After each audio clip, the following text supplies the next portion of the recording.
हम लोगों को क्या पढ़ना है? त्रिभुज का गुरुत्व केंद्र, अंतः केंद्र, परिकेंद्र, लंब केंद्र, चार चीज के बारे में पढ़ना है। त्रिभुज में एक केंद्र होता है। त्रिभुज में विभिन्न प्रकार के केंद्र होते हैं। कौन कौन सा केंद्र होता है, त्रिभुज में कौन कौन सा केंद्र होता है, इसके बारे में हम लोग आज पढ़ेंगे। तो त्रिभुज में चार प्रकार के केंद्र पाए जाते हैं: गुरुत्व केंद्र, अंतः केंद्र, परिकेंद्र, लंब केंद्र। ये चारों पढ़ने के पहले सबसे पहला चीज हम पढ़ेंगे गुरुत्व केंद्र। गुरुत्व केंद्र क्या है, और गुरुत्व केंद्र के पहले भी हम लोग एक छोटी सी चीज जानेंगे, माध्यिका। त्रिभुज की माध्यिका। तो यह त्रिभुज है ए बी और सी। ये त्रिभुज है ए बी सी। माध्यिका क्या है, त्रिभुज की माध्यिका क्या है? तो त्रिभुज में कोई एक भुजा ले लीजिए, कोई एक भुजा। मान लिया कि हम बीसी ले लिए, त्रिभुज की भुजा हम ले लिए बीसी। बीसी का मध्य बिंदु खोजेंगे बीच में, ठीक बीच में कोई बिंदु तो होगा। इस बिंदु को हम एम से सूचित करते हैं। खोजने का इसका तरीका है, खोजेंगे हम लोग। कैसे खोजेंगे अभी बताएंगे, कैसे खोजेंगे, कैसे खोजेंगे से बताएंगे। इसको हम लोग औजार बॉक्स में प्रकाल होता है, पेंसिल होता है, इसकी सहायता से हम लोग इसको खोजेंगे। तो खोजने का एक तरीका होता है, लेकिन वो हम आपको कॉपी बता देंगे। इसको पढ़िए, ये मध्य बिंदु हो गया। इस मध्य बिंदु को सामने वाले शीर्ष से मिला देंगे। त्रिभुज की भुजा है बीसी, मध्य बिंदु इसका है एम। एम के सामने, ठीक सामने देखो कौन सा शीर्ष है, सामने के शीर्ष से मिला देंगे। तो इसको कहते हैं माध्यिका। यानी त्रिभुज के किसी भी भुजा के मध्य बिंदु को सम्मुख शीर्ष से मिलाने वाली रेखा त्रिभुज की माध्यिका कहलाती है। त्रिभुज के किसी भी भुजा के मध्य बिंदु को सामने वाली शीर्ष, जिसको सम्मुख शीर्ष कहा जाता है, से मिलाने वाली रेखा खंड, ये क्या कहलाती है? ये रेखा है कि रेखा खंड है? रेखा खंड है, रेखा नहीं है। बोलचाल की भाषा में रेखा अगर बोल देते हैं तो रेखा नहीं है, वो क्या है? रेखा खंड है। इसी तरह से एसी का मध्य बिंदु एक लेते हैं हम लोग। एसी का मध्य बिंदु एन, और इसको हमने मिला दिया, तो बीएन भी एक माध्यिका है। बीएन माध्यिका है कि नहीं? है। एक और भुजा बच गया है एसी। एसी का ही मध्य बिंदु लेते हैं, इसको हम लोग एल कहेंगे, और इसको भी हम सामने वाले शीर्ष से मिला देंगे। तो ध्यान देने योग्य बात है कि त्रिभुज में तीन माध्यिकाएं हैं। त्रिभुज की कितनी माध्यिकाएं हैं? तीनों माध्यिकाएं एक ही निश्चित बिंदु पर कट रही है। देखो कटी कि नहीं कटी? जिस निश्चित बिंदु पर त्रिभुज की तीनों माध्यिकाएं परस्पर प्रतिच्छेद करती हैं, एक दूसरे को काटती हैं, उस बिंदु को त्रिभुज का गुरुत्व केंद्र कहते हैं। सेंटर ऑफ ग्रेविटी कहते हैं इसको अंग्रेजी में, और कैपिटल जी से सूचित किया जाता है। हम लोग गुरुत्व केंद्र की परिभाषा कैसे लिखेंगे?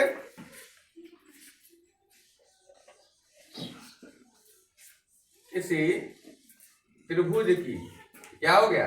त्रिभुज हो गया। किसी त्रिभुज की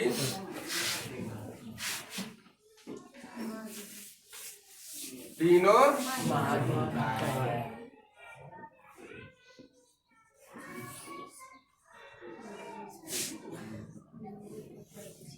जिस बिंदु पर परस्पर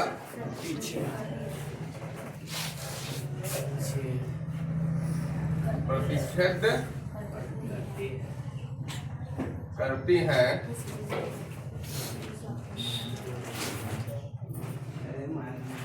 उस बिंदु को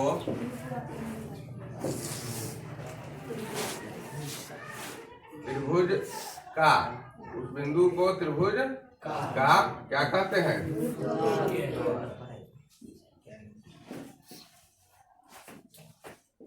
गुरुत्व केंद्र कहा जाता है। है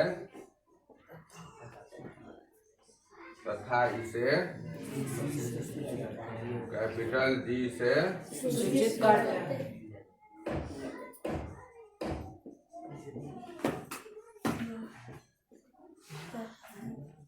सूचित किया जाता है।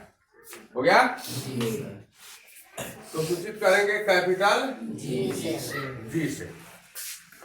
एक बात इसमें देखते हैं कि तीनों माध्यिकाएं जो है जी पर एक दूसरे को प्रतिच्छेद करती है और बिंदु जी अर्थात गुरुत्व केंद्र इसको केंद्रक भी कहा जाता है। इसे क्या कहा जाता है? केंद्रक। इसे केंद्रक भी कहा जाता है। तो यह केंद्रक जो है अर्थात गुरुत्व केंद्र प्रत्येक माध्यिका को 2:1 के अनुपात में विभाजित करता है ना? इसमें कोई भी माध्यिका एम मान ले लेंगे तो एम का जी 2 पार्ट कर दिया, एक तो एजी और एक जीएम। 2 पार्ट किया ना?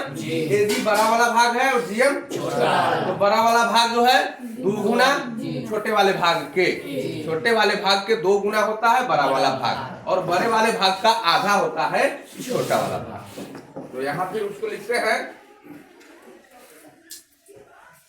त्रिभुज का गुरुत्व केंद्र, त्रिभुज का गुरुत्व केंद्र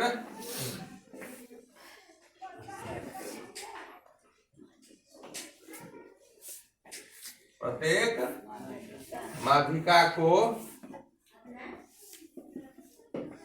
2:1 के अनुपात में विभाजित करता है। अर्थात यहाँ एक वो किसी को देख लीजिए, ए जी अनुपात जी बराबर 2:1। उसी तरह से बी जी अनुपात जी एन बराबर 2:1, सी जी अनुपात जी एल बराबर 2:1। तो ये त्रिभुज की माध्यिका के द्वारा त्रिभुज का गुरुत्व केंद्र प्राप्त किया जाता है। दूसरा है अंतः केंद्र।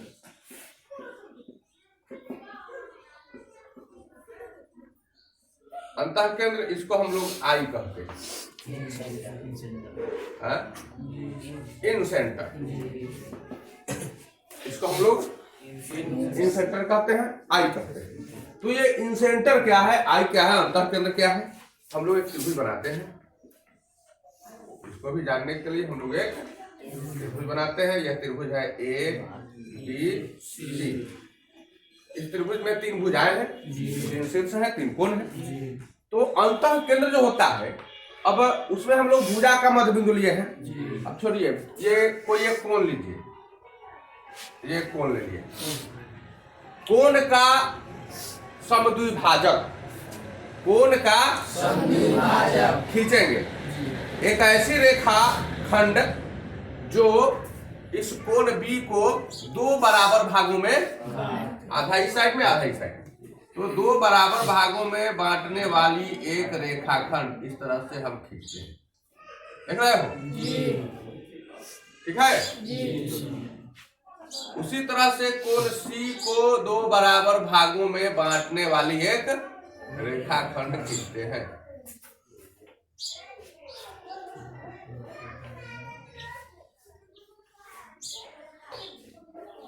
दो बराबर भागों में बांट रहा है।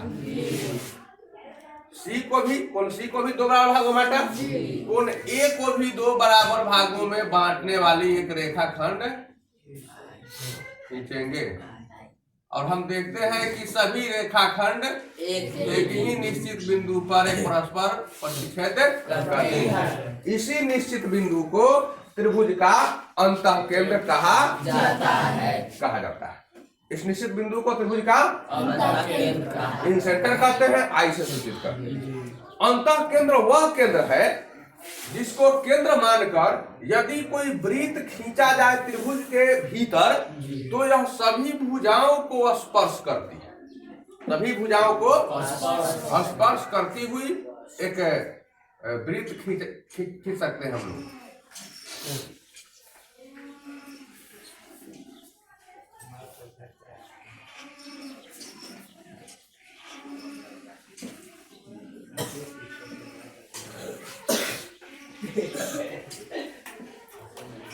यह एक ऐसा वृत्त है जो त्रिभुज के तीनों भुजाओं को क्या कर रही है? स्पर्श कर रही है। तीन अलग अलग बिंदुओं पर, एगो यहाँ और एक ये ना है। तो अंतः केंद्र की परिभाषा क्या देंगे? त्रिभुज के तीनों कोनों के समद्विभाजक, त्रिभुज के तीनों कोनों के समद्विभाजक परस्पर जिस बिंदु पर प्रतिच्छेद करते हैं उस बिंदु को त्रिभुज का अंतः केंद्र कहा जाता है।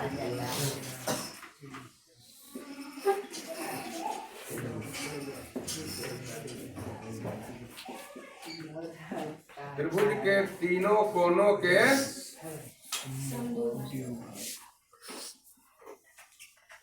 समद्विभाजक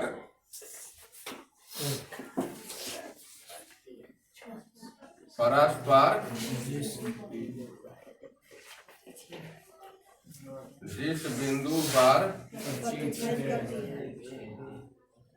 प्रतिच्छेद करते हैं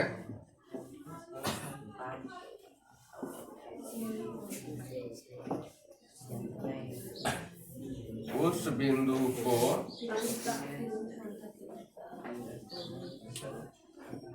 त्रिभुज का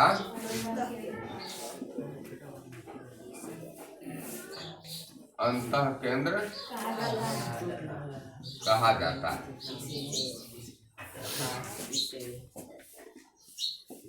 तथा इसे कैपिटल आई से सूचित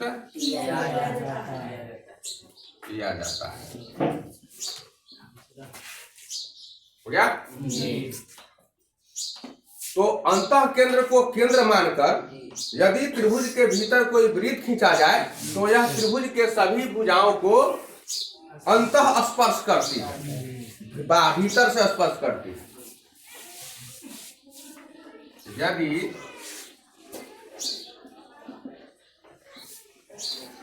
अंतः केंद्र को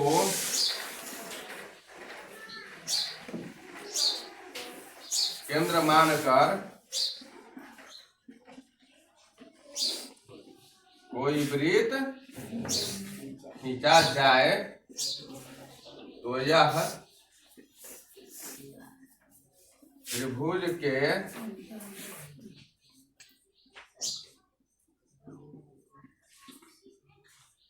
सभी भुजाओं को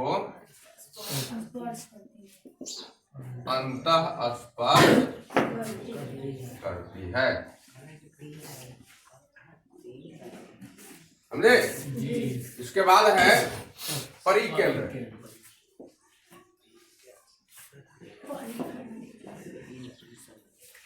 परिकेंद्र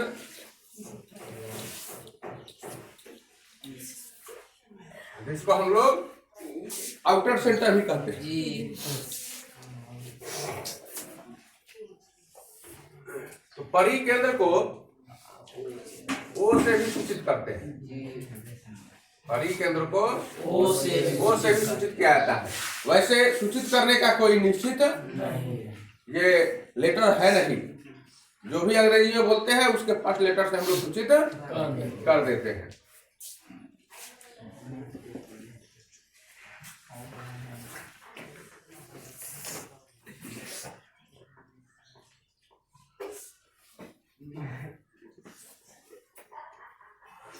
हमने एक त्रिभुज बनाया ए बी सी। अब तक तो हम पढ़े वो जो है तीनों माध्यिकाएं काटती हैं, ये तीनों कोनों के समद्विभाजक काट रहे हैं। अब यहाँ पढ़ेंगे भुजा लेंगे। अब कोण नहीं है, भुजा लेंगे। एक भुजा हम बीसी लेते हैं, एक भुजा बीसी का लंब समद्विभाजक, बीसी का लंब समद्विभाजक। तो ये लंब समद्विभाजक कैसे खींचेंगे? बीसी, बीसी मान ले समद्विभाजक यहाँ है, मध्य बिंदु यहाँ है बीसी का, बीसी का मध्य बिंदु।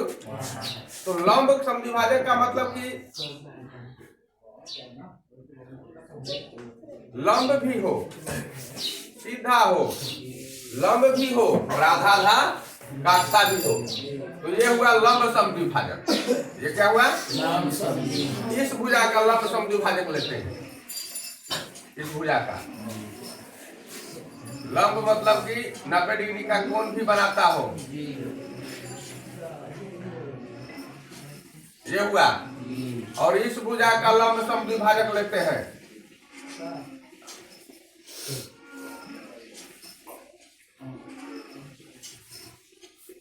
ये लंब समद्विभाजक है। तीनों भुजाओं के लंब समद्विभाजक इस बिंदु पर काटते हैं, करते हैं ना? इस बिंदु को O से सूचित करते हैं। और जब इसको केंद्र मानकर वृत्त खींचेंगे तो वह वृत्त इसके सभी इसको शीर्षों को स्पर्श करती है। इसके सभी शीर्षों को स्पर्श करती है। इस तरह से वृत्त खींच सकते हैं हम लोग। जब खींचेंगे तो गोल हो जाएगा, जब पूरा गोल नहीं हो रहा है, लेकिन जब खींचेंगे तो इस तरह का एक वृत्त खींचेगा जो सभी शीर्ष को छूते हुए निकलेगा। इसकी क्या परिभाषा देंगे? त्रिभुज के सभी भुजाओं के लंब समद्विभाजक।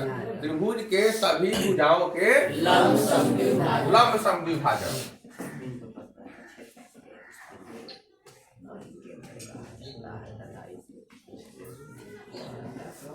त्रिभुज के सभी भुजाओं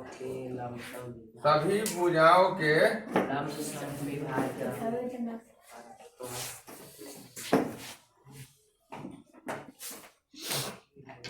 लंब समद्विभाजक परस्पर इस बिंदु पर प्रतिच्छेद करते हैं। जिस बिंदु पर प्रतिच्छेद करते हैं। प्रतिच्छेद करते हैं उस बिंदु को त्रिभुज का परिकेंद्र, उस बिंदु को त्रिभुज का परिकेंद्र कहते हैं। त्रिभुज का परिकेंद्र कहते हैं।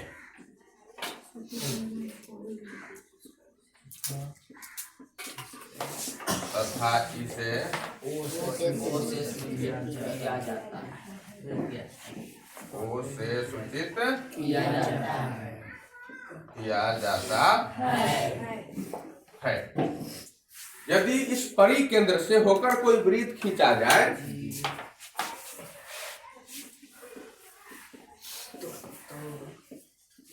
यदि इस परिकेंद्र से होकर एक वृत्त खींचा जाए तो वह वृत्त त्रिभुज के सभी शीर्षों को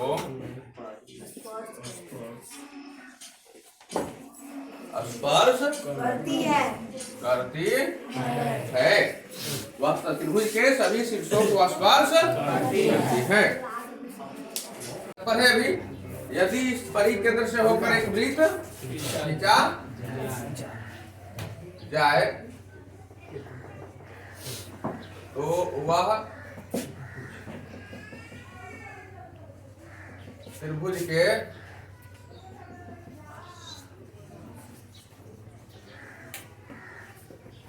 सभी शीर्षों को स्पर्श करती है। बाहर से कि भीतर से? बाहर से। तो ऐसे वृत्त को परिवृत्त करते हैं। ऐसे वृत्त को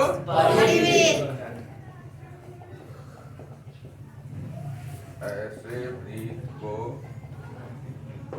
परिवृत करते हैं। करते हैं। और जो भीतर से वृत्त खींचे हैं उसको क्या कहते हैं? ऐसे वृत्त को अंतःवृत्त कहते हैं। परिवृत्त हो गया। एक और बच गया हम लोगों का लंब केंद्र। लंब केंद्र। तो लंब केंद्र जो होता है वो परपेंडिकुलर सेंटर होता है। इसको हम लोग कुछ अन्य चीजों से भी सूचित कर लेंगे, क्योंकि इसका कोई फाइनल कुछ है नहीं, तो कुछ भी सूचित कर लीजिए। चलो मानते हैं बी से सूचित कर लेंगे। ये लंब केंद्र क्या है?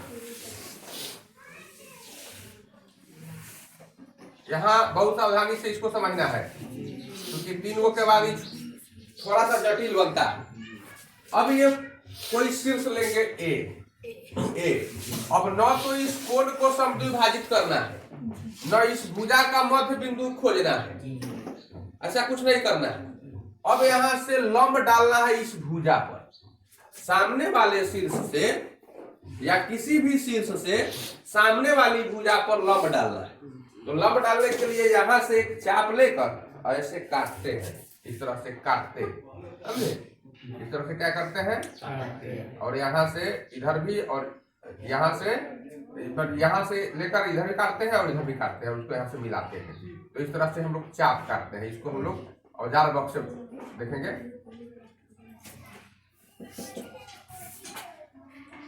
देखिए ये जो हुआ AM, ये लंब है। क्या है? लंब डाल दिया सामने वाली भुजा पर। उसी तरह से B से इस भुजा पर लंब डालेंगे। लंब का मतलब 90 डिग्री। और C से इस भुजा पर लंब डालेंगे। क्या डालेंगे? लंब। ये सभी लंब है। CL लिख देते हैं। 3 लंब हो गए। त्रिभुज के 3 लंब। हर शीर्ष से सामने वाली भुजा पर डाला गया लंब। तो त्रिभुज के प्रत्येक शीर्ष से उसके सम्मुख भुजा पर डाला गया लंब एक निश्चित बिंदु पर प्रतिच्छेद करता है। करता है नहीं करता है? त्रिभुज के प्रत्येक शीर्ष से सामने वाली भुजा पर डाला गया लंब।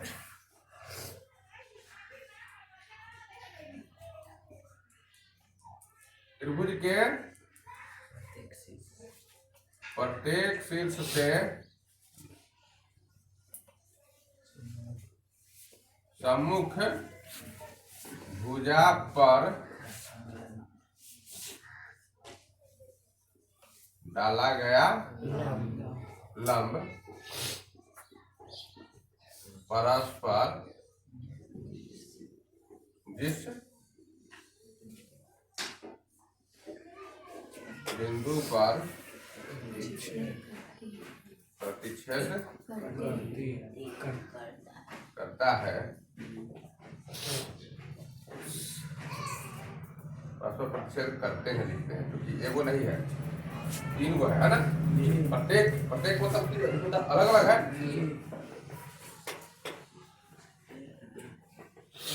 त्रिभुज के प्रत्येक शीर्ष से सम्मुख भुजा पर डाले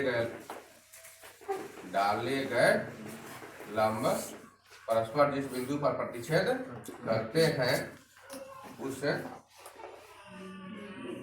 बिंदु को त्रिभुज का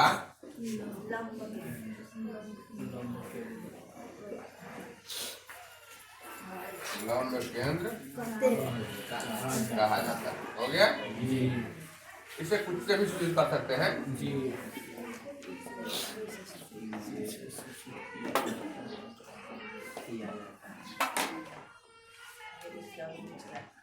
अंदर भी बहुत सारी चीजें है, कहीं कुछ सूचित कर सकते हैं। तो इस तरह से हम लोग त्रिभुज के 4 केंद्र जान गए।